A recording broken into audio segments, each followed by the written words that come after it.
Hola, en este tercer y último video de las epidemias vistas desde una perspectiva ecológica, vamos a abordar el tema de la ecología de las epidemias contemporáneas. Y para esto vamos a intentar contestar la pregunta que dejamos en el video pasado. Y es que detrás de todo crecimiento exponencial y una epidemia es un fenómeno que involucra un crecimiento exponencial, se encuentra la desaparición de una limitación. Entonces, de una barrera. Entonces, en el caso de esta epidemia, ¿qué barrera desapareció? Bueno, para contestar esta pregunta, primero tenemos que darnos cuenta que hasta ahora hemos tratado solamente con dos elementos del problema, es decir, el ser humano y el virus. Sin embargo, esto ocurre en un escenario donde hay muchos más actores. Por ejemplo, fíjense en esta red que está aquí.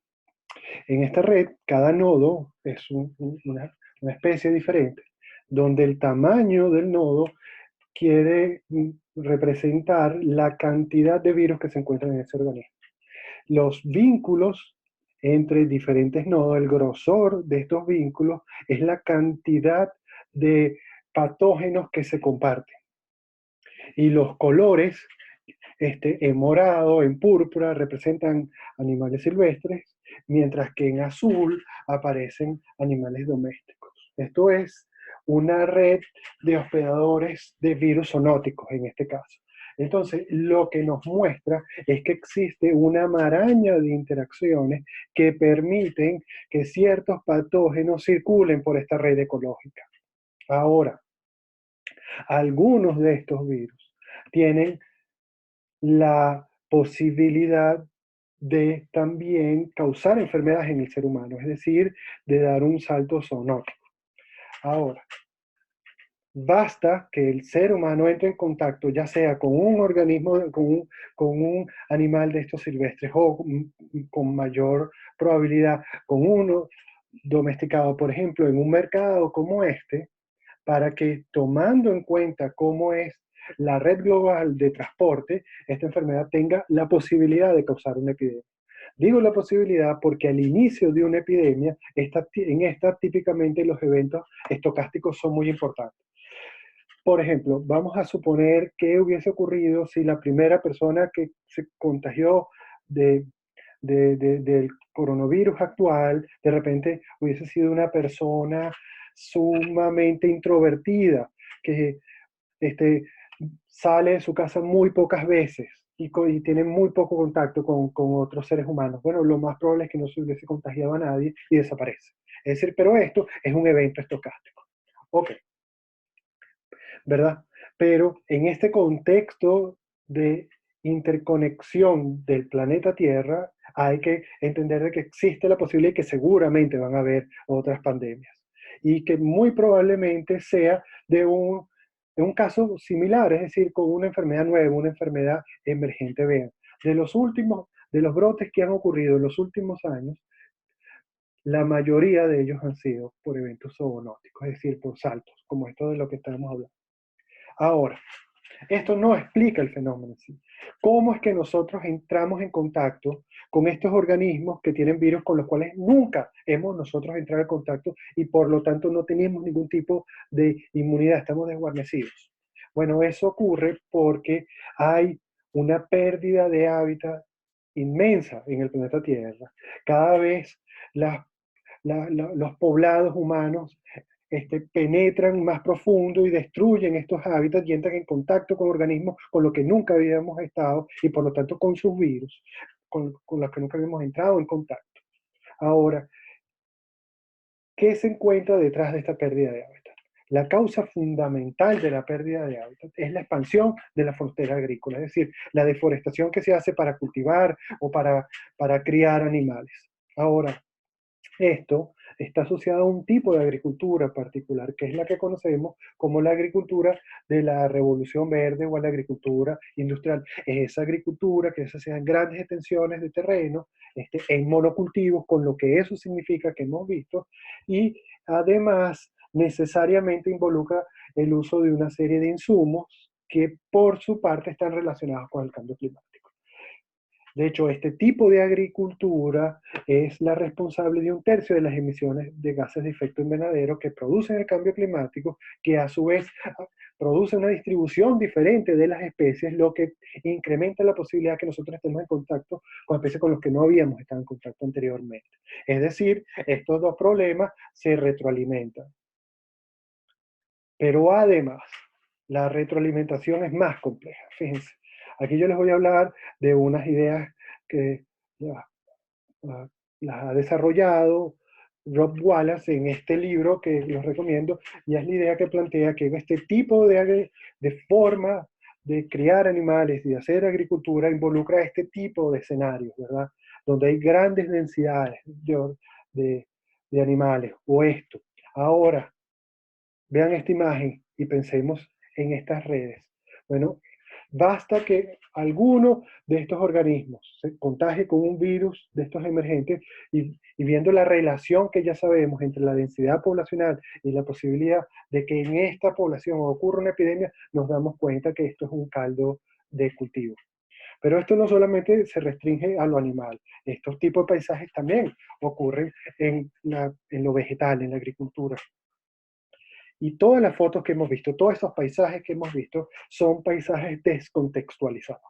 Es decir, por ejemplo, esta fotografía, esta fotografía pudo haber sido tomada en Brasil, en China o en Francia.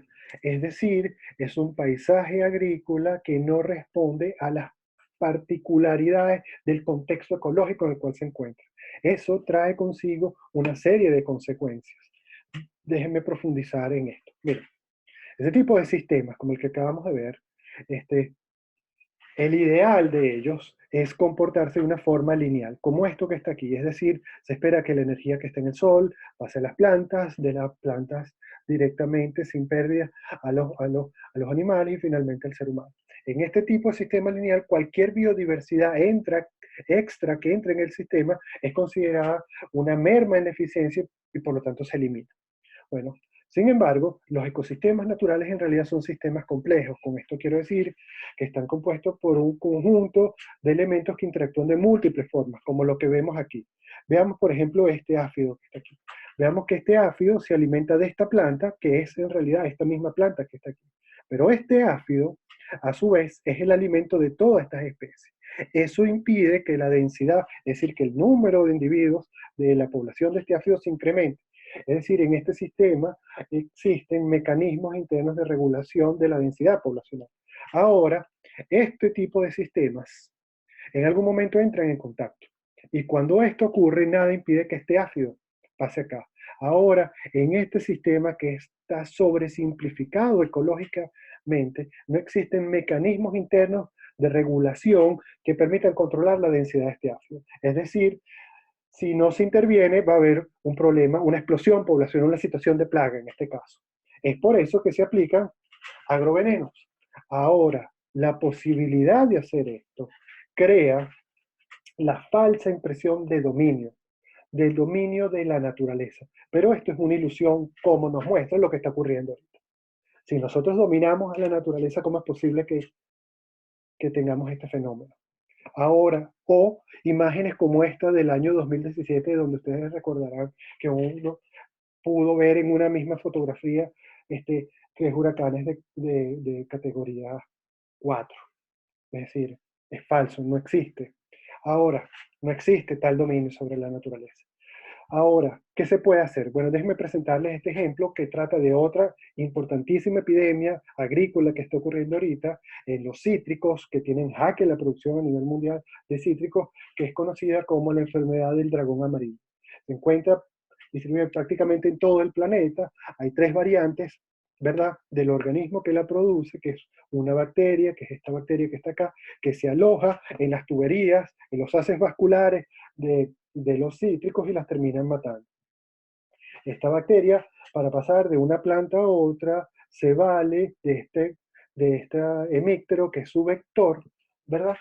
Y en el contexto de la revolución verde, esto es un problema que no tiene solución. Ahora, ¿qué se puede hacer aquí?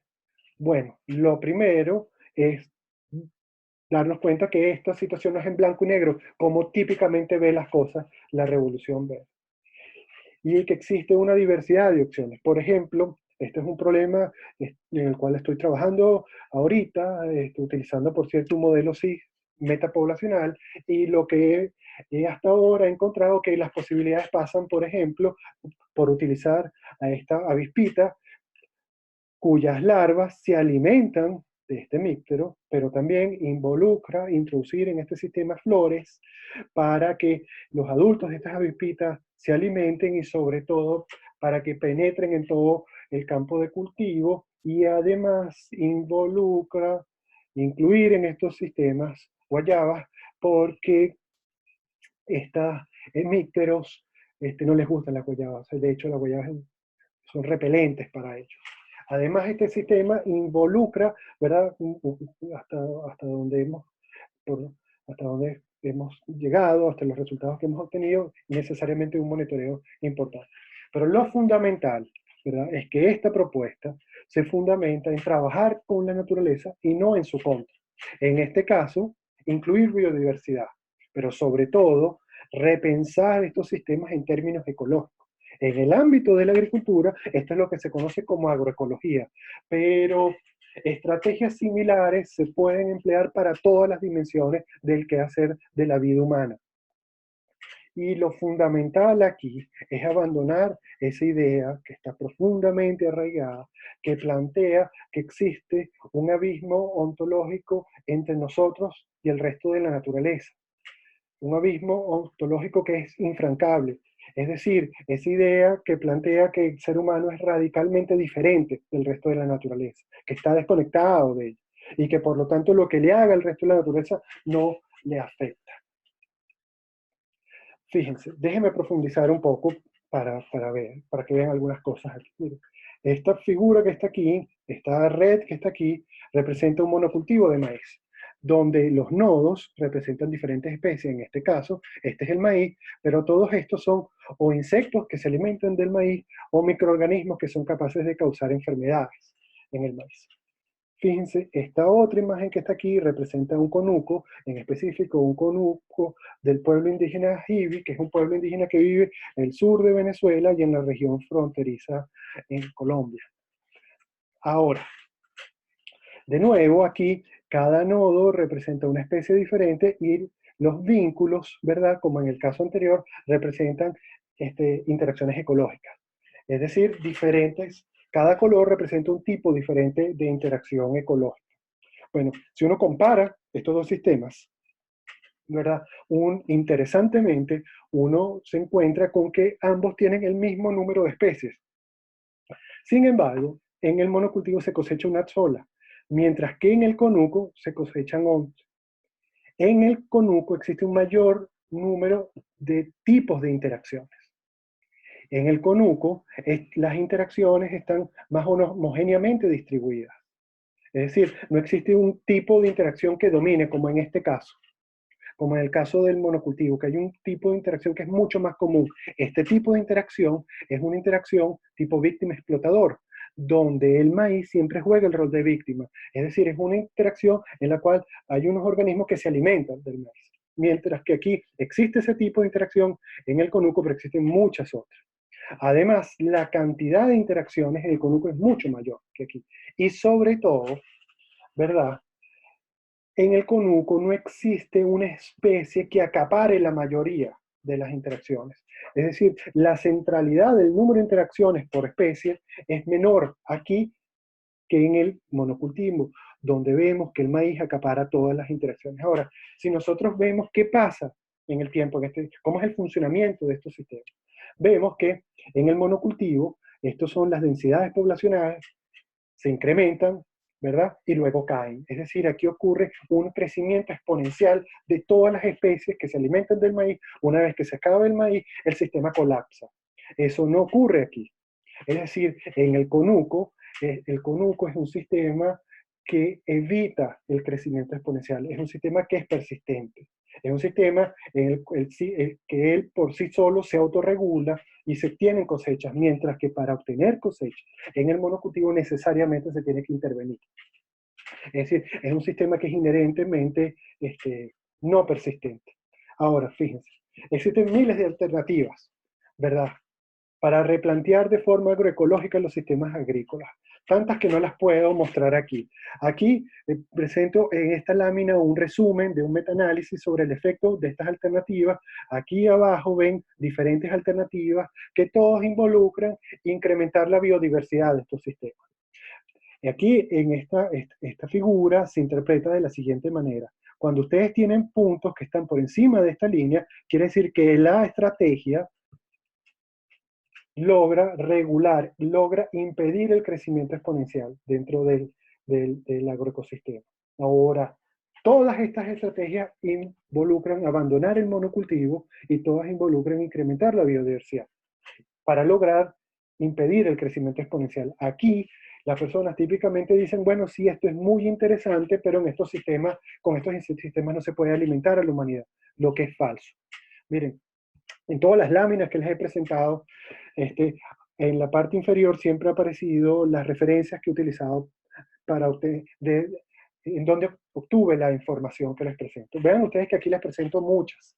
Les presento muchas porque sé que es un tema controversial y es importante que ustedes vean estas referencias, exploran diferentes aristas del problema que estamos hablando. En específico, esta referencia que estoy utilizando acá nos muestra, hace una comparación a nivel mundial tomando en cuenta las diferencias entre los sistemas tropicales y los sistemas templados, la producción de sistemas alternativos agroecológicos contra sistemas convencionales industriales. Y lo que se muestra aquí para diferentes grupos de cultivos es la división, es la razón entre lo que se obtiene con la agricultura alternativa, entre lo que se obtiene con la agricultura industrial. Si se obtienen producciones iguales, esta división da 1. Pero si con la agricultura alternativa se obtienen mayores producciones, esto da por encima. Y fíjense ustedes que para todos los casos el resultado es por encima de 1. Fíjense ustedes para las leguminosas. La agricultura alternativa consigue rendimientos que son 4 veces superiores. De esta manera, si ustedes lo piensan bien, podríamos hacer retroceder la frontera agrícola, podríamos reforestar áreas que han sido destruidas, ¿verdad? Ahora, entonces, es interesante pensar en cómo puede ser la transición de este tipo de sistemas, de los sistemas de monocultivo a sistemas convencionales, a sistemas de monocultivo. Es decir, perdón, de monocultivo a sistemas alternativos agroecológicos. Bueno, esto que les voy a presentar son resultados muy recientes, obtenidos por un joven investigador de nuestro laboratorio, David Ramírez, en conjunto con María Josefina Hernández y conmigo. Entonces aquí lo que vemos es qué pasa si a un monocultivo nosotros le vamos agregando enlaces, ¿verdad? Para hacerlo cada vez más parecido al sistema multidiverso. Y cómo es la respuesta de estos sistemas a la incorporación de estos enlaces en términos de la persistencia, es decir, en términos de evitar que ocurran crecimientos exponenciales. Bueno, lo que vemos es que a medida que se van incorporando enlaces, se llega a un punto en el cual los sistemas empiezan a ser persistentes. Otra cosa es qué ocurre, ¿verdad?, si nosotros a estos sistemas multidiversos le vamos quitando enlaces. Bueno, entonces nosotros lo que vemos aquí es que el monocultivo y el cultivo multidiverso son estados alternativos de este tipo de sistemas y que son estados alternativos que además tienden a perpetuarse. Es decir, esto hace que cuando pensemos en la transición hay ciertos factores que debemos considerar que pueden hacerla más difícil, pero lo que nos dice es que una vez que llegamos a un sistema multidiverso, este sistema es básicamente estable. Sobre esto, sobre estos resultados se podrían decir muchas cosas, pero aquí me quiero centrar en en señalarles que en para este espacio que está aquí, el sistema tiene dos alternativas. Es un sistema que presenta un estado biestable. Ahora, ¿qué significa esto? Para explicarles eso, voy a utilizar esta figura. Vean ustedes que aquí tenemos en este eje el parámetro sobre el cual está actuando alguna perturbación en el sistema. Y en este otro eje, el estado del sistema. Ahora, esta curva roja que está aquí son los estados que son posibles dentro de este sistema. Pero estos que aparecen sombreados son estados posibles, pero en los cuales el sistema no permanece. De hecho, son equilibrios inestables del sistema. Ahora, pensemos que el estado del sistema es la biodiversidad. Y pensemos que las perturbaciones son deforestación. Es decir, ¿qué ocurre si nosotros perturbamos? Si nosotros perturbamos, recuérdense que el sistema va a funcionar a lo largo de esta curva roja. Entonces, esta perturbación se traduce en esto. Y esto que involucra una pérdida de diversidad, pero una muy pequeña. Es decir, se podría pensar aquí, bueno, puedo seguir deforestando porque obtengo esta pérdida pequeña también de la biodiversidad y continúo, sigo deforestando y consigo esta respuesta, sigo deforestando y consigo esta respuesta hasta que llego a este punto. Esto es lo que se llama como un punto crítico. Es un punto donde el sistema experimenta un cambio. Bueno, ¿qué pasa si yo deforesto más aquí? Bueno, la respuesta del sistema es la siguiente. Esto en matemática llamamos una catástrofe, en ecología lo llamamos un colapso del sistema. Pero lo que realmente me interesa es que aquí es mostrar que esto significa una disminución abrupta de la biodiversidad. Y entonces uno puede pensar, este es el nuevo estado del sistema. Bueno, ¿cómo hacemos para regresar al estado anterior? Bueno, reforestamos. Bueno, si nosotros reforestamos, vean cuál es la respuesta del sistema. Si reforestamos más, vean cuál es la respuesta del sistema. Se incrementa la biodiversidad, pero se incrementa muy poco. Si reforestamos aún más, se incrementa esto. Es decir, que no basta con regresar a la condición previa a la catástrofe para conseguir un estado como el anterior a la catástrofe, un estado del sistema. Tenemos que llegar hasta aquí, a este otro punto crítico, donde si reforestamos ocurre otra catástrofe. Bueno, esto en su conjunto es lo que se conoce como un sistema que presenta histeresis, un ciclo histérico. Y esto que está aquí es el área biestable de la cual estaba hablando, que se observa en la transición, de la cual estábamos hablando en las láminas anteriores. Ahora, ustedes dirán, bueno, esto es algo bueno, que tal vez es excepcional, vea, este, ocurrirá en la naturaleza. Bueno, veamos algunos ejemplos. Fíjense, esto que este, este gráfico que está aquí nos muestra qué ocurre con un lago a medida que entra el fósforo. Por ejemplo, un fósforo que viene por escorrentía de una explotación agrícola. Vean, a medida que entra el fósforo al sistema, el sistema no, en realidad, en su estado no tiene ningún cambio hasta que se llega a un punto crítico donde hay un cambio abrupto y aquí ocurre una catástrofe y no importa que retiremos el fósforo, no regresamos al, cambio, al estado anterior a la catástrofe, es decir, hay histeresis. Lo mismo, y si ustedes creen que esto es este fenómeno es la eutrofización, y si ustedes creen que esto es un fenómeno que no es importante, vean ustedes cómo es este problema ahorita en el Golfo de México. Otro ejemplo tiene que ver con los cambios en el estado del sistema en el Pacífico y cambios abruptos que se han dado, ¿verdad? Como los observamos aquí, cambios abruptos. Pero sobre todo les quería presentar este ejemplo que está aquí. Yo no sé si ustedes saben que anteriormente lo que es hoy el desierto del Sahara fue una selva tropical. Y este cambio de selva tropical a desierto ocurrió en términos geológicos de forma abrupta. Es decir, este tipo de cambios pasan. De hecho, y un problema es que con este tipo de cambios abruptos es que no tenemos forma de saber cuándo estamos al borde del cambio, cuándo hemos llegado al punto crítico. Miren, esta lámina que está aquí es tomada de un trabajo que evalúa los diferentes, estos puntos que ustedes ven sobre el mapa, son diferentes ecosistemas que han experimentado cambios de este tipo. Por ejemplo, esto que está aquí representa la gran barrera de coral de Australia. Y en específico el cambio abrupto es el blanqueamiento del coral. Ustedes saben que cuando la temperatura alcanza ciertos valores, ocurre un cambio abrupto que puede ocurrir en pocas semanas, donde el coral pasa a estar un cambio abrupto en el ecosistema, donde pasa de ser un ecosistema saludable a ser simplemente coral muerto blanco. Ahora, cuando disminuye la temperatura, no se regresa al estado actual, es decir, el sistema experimenta histeresis. Y todos estos casos que se presentan aquí son similares. Ahora, lo interesante es que en este trabajo se compararon a ver si estos diferentes ecosistemas están relacionados de alguna manera, ya sea porque comparten causas, ¿verdad? Que son los puntos, son los cuadrados morados y azules que aparecen aquí, ya sea porque uno produce el otro, es decir, un efecto dominó, ya sea porque tienen bucles de retroalimentación que no son evidentes, pero si uno grafica todo esto en conjunto, obtiene esto. Es decir, que básicamente todos estos sistemas están relacionados con los unos con los otros. Es decir, que podemos estar al borde de una catástrofe a nivel planetario. En este sentido, se ha planteado que la selva amazónica pueda estar alcanzando algún punto de estos críticos, fundamentalmente relacionado con la deforestación.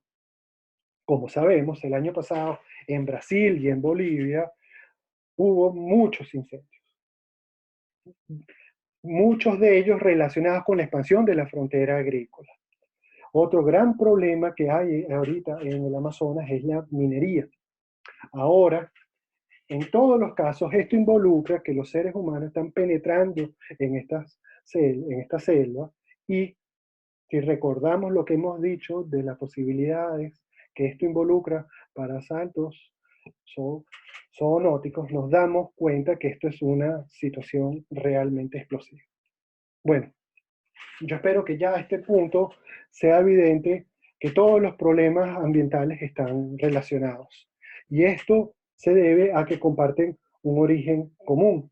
Y este origen tiene que ver con esta noción de la cual estuvimos hablando, que se ha naturalizado en todas nuestras sociedades, que esta noción que plantea que el ser humano está desconectado y que es en lo fundamental diferente del resto de la naturaleza.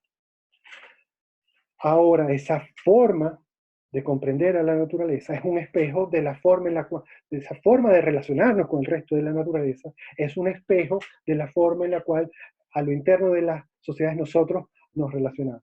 Es decir, que lo que en apariencia parecen dos problemas es uno solo.